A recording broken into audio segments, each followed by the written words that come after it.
May napanood ako dito naman kasi yung gig ni na 15 hours ago lang kasi. So bagong gig talaga siguro nila to. Kasi wala na sa Mercy, diba? So panoorin natin, guys. As in maiyak talaga kayo, promise.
Ang lungkot.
Ba't ganun?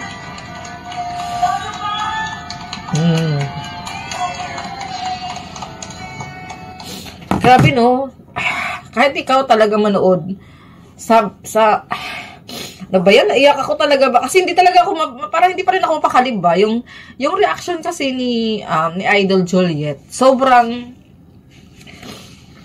yung reaction niya kasi the way siya bumirit, damang-dama mo talaga yung lungkot.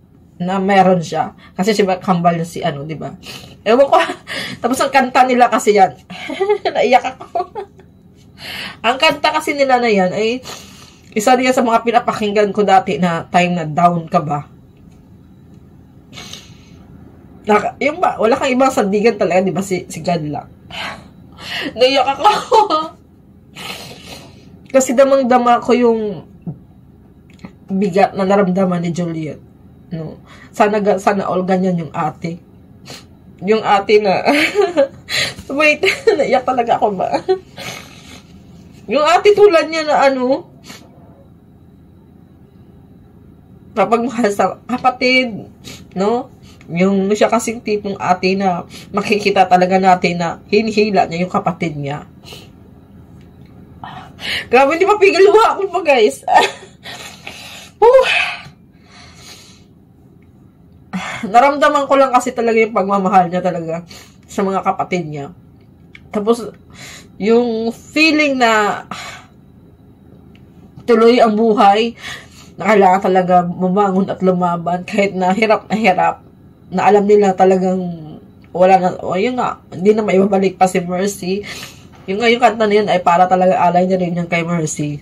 So, 13 hours ago lang yung video na to. So, it means bagong gig na talaga nila ito. Na, ang hirap talaga, guys, honestly. Kahit sino manood, makapanood talaga nito, mapaiyak talaga kayo, sobra. Kasi makikita mo pa lang, ay, parang ayaw ko na magsalita, makikita mo lang talaga yung ni Juliet. As in reaction niya, wala na akong ibang sabi talaga.